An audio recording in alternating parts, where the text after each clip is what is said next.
There once lived 3 monkeys in a mountainous area in prehistoric times, who lived in harmony with the other animals. Suddenly, a bright sphere appeared in the sky and landed on planet Earth, revealing itself to be a type of spaceship. Inside, it comes out to ask which civilization is the greatest on that planet, a bird-like alien. The apes can't talk, though, so the alien turns his spaceship into a stone and resolves to find the most intelligent creatures on that world. However, one of the monkeys steals his spaceship and the alien orders him to return it as he needs it to get back to his planet. In the midst of the confusion, the alien ends up tripping and releases a gas from his mouth, causing a transformation in the animals. When the gas wears off, the monkeys become human beings and can think and talk. The 3 friends feel hungry, even though they don't know what has happened, so they decide to eat the alien. After 1 million years, the creature runs away, and after the creation of human beings, another 1 million years passes. As time passed, human beings started to develop, forming different tribes that learned to hunt, grow plants, and use animals and trees to make their clothing and shelter. One of these tribes is looking for a new home, and by chance, they discover a cave where they can live in peace. The group's leader, Stan, orders everyone to enter the cave, but he soon realizes that his son, young Marakota, is not around. The boy is walking in the woods with his pet goat, Martha,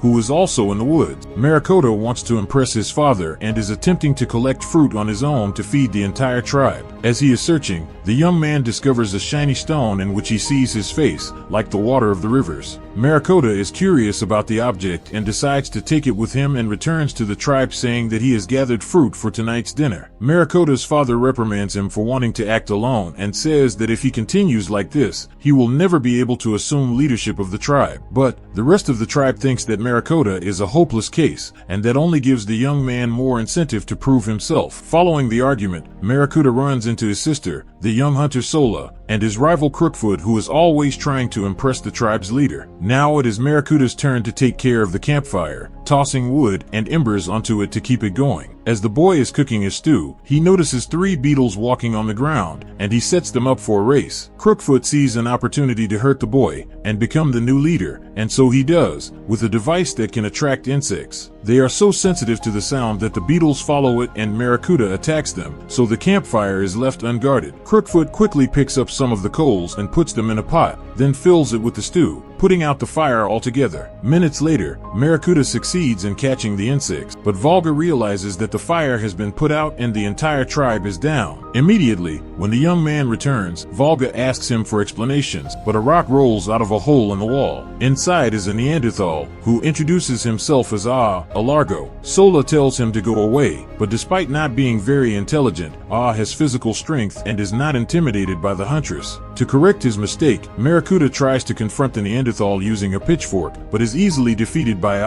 However, the Neanderthal doesn't want to fight, and seeing the extinguished fire on the ground, says there's plenty of fire in his village. Volga immediately becomes interested in this and asks if he could light the fire, but the Neanderthal only agrees to help if, in return, Sola becomes his wife. He was impressed with the courage of the huntress and asked her to marry him, but she did not accept. Left, but said that soon the rainy season would come and they would not be able to survive without fire. Time goes by, and Volga attempts to rekindle the fire, but only his great-grandfather knows how. Soon afterwards, the leader of the tribe comes back and notices the fire is out, and again chides Marakota for his lack of duty to the tribe. Crookfoot also appears and only makes things worse, saying that he saw the young man spilling the stew and putting out the fire. Marakota attempts to explain himself, and presents the magic stone he discovered in the woods, which he claims can make fire. But his father throws the stone away, and tells his son that he made it worse all the time. These words sting Marakota, and he decides to move out of the tribe to find his own home. None of the tribe members, including Stan, believe he's really leaving, but the young man continues his way away from the cave. As evening approaches, the young man keeps walking aimlessly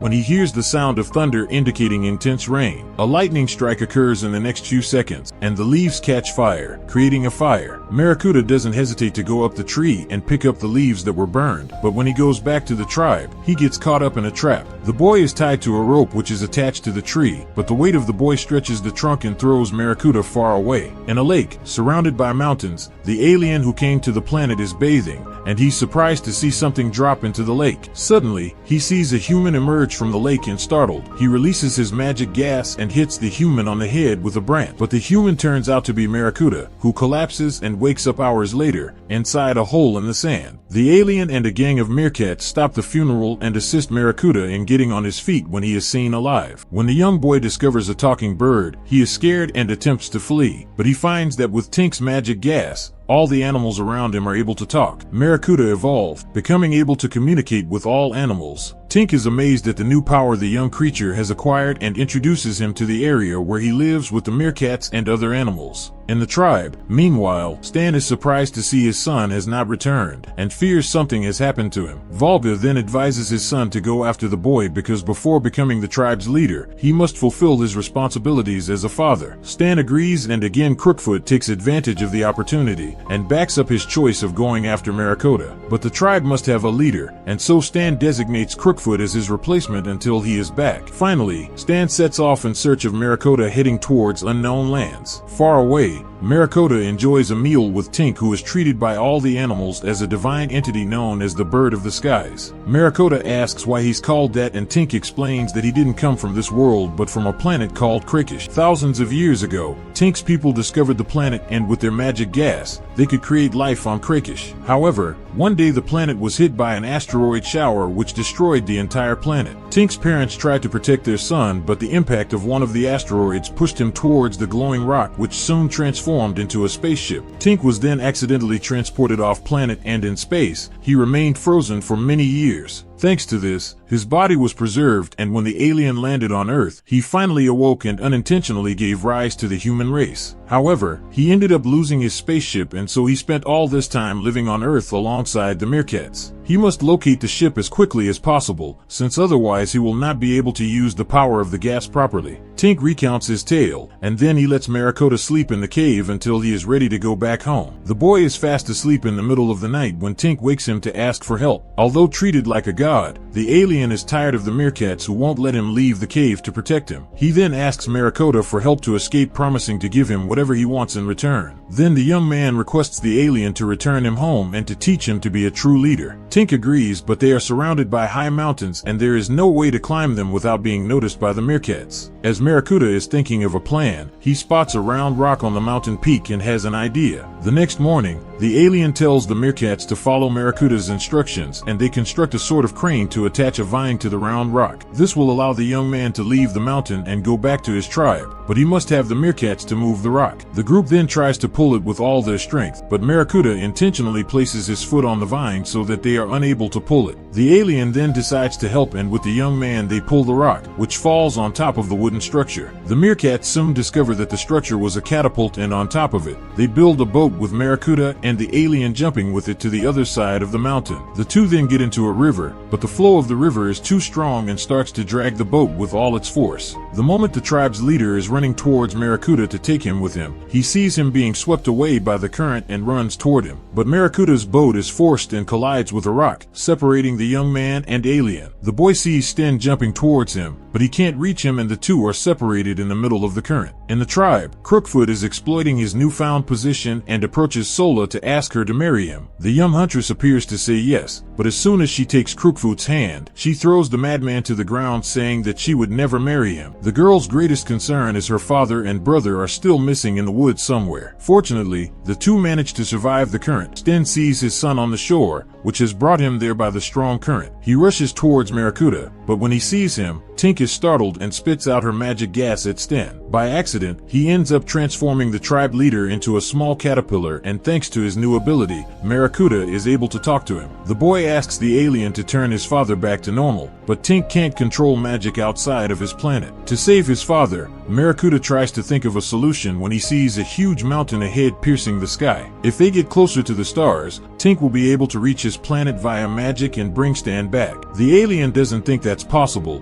but agrees to do it, and the three continue towards the mountain. Back at the tribe, Volga finds the shining stone in Maracuda's room and takes a look to find out what it is. Meanwhile, Sola becomes more and more concerned about Maracuda and her father, and decides to go alone to look for them. After walking for a few minutes, she goes to drink some water at a lake while Aha watches her from afar. He attempts to sneak up on the Neanderthal, but in one of his moments of distraction, the Neanderthal ends up in Sola's crosshairs. Aha apologizes for his hasty proposal to the girl, and attempts to start a conversation with her to learn more about her. Again, Sola refuses, but Aha says that he can help her survive in the forest. Then the Neanderthal picks her up in his arms and tells her that he knows the place well, but shortly after, the madman gets caught in a trap laid by the tribe. Then Sola continues her journey, and tells the Neanderthal not to follow her, but the girl is so mean that Aha falls in love even more. Meanwhile, Maracuda, Stan and Tink head across the forest to the mountain where the boy finds an apple with a caterpillar in it. He shelters his father in the fruit, and Stan is amazed at his son's ability to cope in this strange environment. Moreover, Stan is impressed with his son's gift of talking to animals, and when he returns to his normal self, he will use it to hunt animals. But Maracuda denies when he has made friends with the forest creatures and doesn't want to use his power to catch them. His father is disappointed by this decision and goes to take shelter in the apple, where he finds a female caterpillar. She introduces herself as Pink and falls in love with the new visitor, but Stan says he's not a real caterpillar. Time passes and the three end up in an area of mountains called the dinosaur graveyard. There, they find the bones of the enormous creatures, and Tink says it was a relief that they became extinct, as they were very dangerous beings. While they are walking through the cemetery, the alien is surprised to find the skeleton of a Tyrannosaurus Rex, and accidentally emits a magic gas. The skeleton is initially frozen in place, but in just a few seconds, the giant dinosaur springs to life and attacks the group. Maracuda runs away with Tink to a cave, but it looks like there is no escape. Tink then fires his magic gas again, striking the dinosaur hard, but the dinosaur rushes over and is about to eat them. He thinks that the dinosaur has vanished, but when he looks down, he finds that the gas has turned the dinosaur into a baby one. The little dinosaur seems quite docile, but Tink thinks it's best to leave it behind, as it could become aggressive when it grows up. Chased, Sten tells his son to take shelter in a safer place, and Maracuda throws the apple into the lake and takes a banana instead. But he soon discovers that Pink is still in the apple, and the caterpillar is swept away on the current, and promises to find Sten very soon. The group then continues on their way to the mountain when, suddenly, small animals run towards them. They claim that a monster is going to come and attack them, but the monster turns out to be the little dinosaur who wants to befriend the other animals. Maracuda uses his powers to communicate with the animals of the forest, and convinces them to accept the dinosaur and to teach him not to eat other animals. The herd follows his advice and chooses to take the cub with them,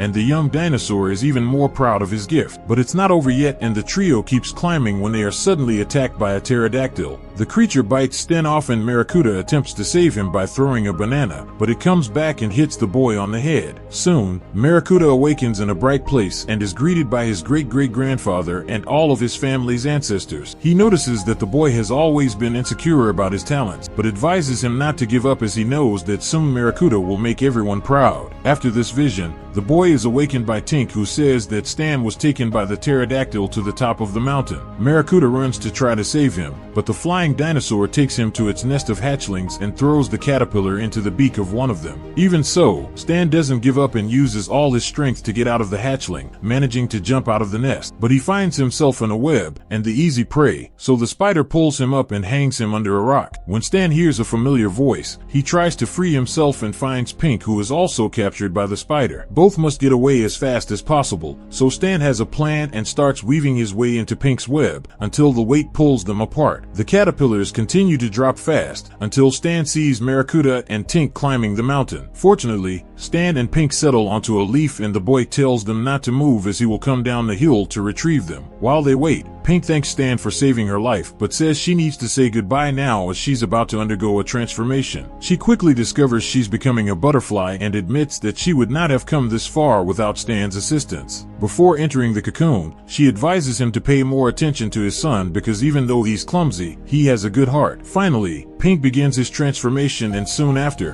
Maracuda appears with father and son reunited once more. As Stan starts to see the pride he has for his son, he is saying goodbye to Pink and thanking her for giving him the advice. While Sol is climbing a tree to find her family, she is holding onto the mouth of a snake that is sleeping on the branch. The venomous fangs cause the girl to faint and she falls from the tree but is saved from the fall by Aha. Quickly, the Neanderthal takes her to his village of Largos and with the help of other Neanderthals, he bandages the girl's hand to cure her of the venom. Soon after, Sola awakens to hear Aha speaking to his mother who reprimands him for bringing a stranger to his tribe. The Neanderthal attempts to tell her that he likes her, but his mother won't have it since Sola doesn't have any body hair or physical strength. She also states that she has already got her son's arrangements, but Aha says that he is in love with the girl. Midway through the discussion, Sola awakes and thanks him for the assistance, but is on her way out as she still has to find her father and brother. Aha's mother lets her go, but the Neanderthal decides to go with the girl and gathers some embers to light the tribe's fire. Meanwhile, Maracuda, Sten and Tink reach the summit of the mountain where they hope to get the help of the alien to bring the tribe's leader back to normal. Tink doesn't know if he will be successful, but he tries his best and shoots Sten with his magic gas. The strong wind at the top of the mountain, however, disperses the mist at the alien who becomes a giant egg. Maracuda is desperate because he now has his friend stuck in the egg and there's nothing he can do to get his dad back. To make matters worse, the winds are picking up and pushing the egg down the mountain as Maracuda and Sten try to reach the egg before it breaks. At that moment, Aha hands over the vase with the embers to light the fire, with Sola thanking him for the gift. The two then return to the tribe and for the first time, have the opportunity to get to know one another better. Finally, Sola sees her tribe and Aha declares his feelings, but the girl isn't sure if she feels the same. Despite this, the Neanderthal gives her the embers and she leaves, taking Sola home, and wondering whether she made the right choice. A large bird egg drops near the tribe shortly after, along with Maracuda. Sola is pleased to see her brother again, but he has some bad news to share. Their father has turned into a caterpillar. Now it's only Maracuda who can understand him, and upon seeing his son, Volga thinks that none of the tribe members will accept a caterpillar as leader. Then Sten comes up with an idea and he tells his family to pretend he died and to announce Maracuda as the new leader. Despite his lack of confidence, the boy is willing to do it and convenes the entire tribe to inform them of the tragic news. However, unlike his father, Maracuda lacks self-confidence and none of the villagers consider him fit for leadership. Then Crookfoot suddenly says that Maracuda can't be the leader since he put out the bonfire and the leader had to go find him. Moreover, the man displays a vase containing embers that he secretly took, saying that he should become the new leader. The villagers start to argue amongst themselves about this, not knowing that far away a tragedy is coming. I can't fathom that Sola has turned her back on his emotions and feels he must get more fire to win her. He then goes to a volcano near his village and removes a huge rock, causing all the lava to spill towards the tribe. However, the madman soon realizes the mistake he has made, and if he doesn't do something, Sola and his people will be wiped out by the fire. In the distance, Maracuda and the others see the lava river, and without hesitation, Crookfoot flees, leaving the people to their own fate. But Maracuda will not leave them, and he instructs all of them to go to the top of the cave to get away from the lava. The tribe obeys and the entire area is gradually surrounded by lava which begins to melt the cave. If they do not do so, they will all be swallowed by the fire of the river, but Maracuda recalls the second rule of the tribe, and tells the people to tie the vines together and use them to make a rope. Then Maracuda asks a bird to help him tie a vine to his foot so that he can fly to the other side of the lava river. The bird follows and attempts to cross, but the rope is too short and the bird starts to fall. Fortunately, Ah appears and holds the bird's beak, keeping the rope taut so everyone can cross. Maracuda instructs everyone to do so, and with an apple he throws his father in to the other side. Lastly, Maracuda has to cross, but he recalls that Tink is still stuck in the egg and runs to save him. The boy takes the egg and the glowing rock and pushes it to the top, but the lava is still melting the cave and it is rapidly falling. This causes the rope to snap and Maracuda to become ensnared in the middle of the lava, along with the egg. Desperate, the boy tries to wake Tink up and uses the glowing stone to break the egg until finally breaking the shell with a huge beam of light illuminating the entire place. The energy puts Maracuda out, but then someone calls his name and the boy suddenly sees the spirit of his great-grandfather in front of him. But when he looks more closely, he finds Tink, who is not encased in an egg and knows the glowing stone as his old spaceship. With its help, Tink is able to communicate with the energy of his planet, and with his magic, he turns all the lava into crystal clear water. The entire tribe was saved thanks to Maracuda, who was received as a hero by everyone. Tink brings Sten back to normal and the leader of the tribe is very happy for his son, as he is able to control his magic. Shortly after, Crooked-Foot reappears and attempts to explain himself, but Sten banishes him from the tribe, telling him to go away forever. In the meantime, Ah and Soul settle their differences, with the help of the Neanderthal who helps her mend her bow. Lastly, Sten is relieved to see a familiar butterfly settle on his nose, and Pink is back, but the tribe must find shelter. So Sten takes his people into the unknown with Maracuda and Tink on the quest to find a new home and new prehistoric adventures. Subscribe to watch more videos like this, leave a comment about your favorite movie, and we will make it next. Thanks for watching.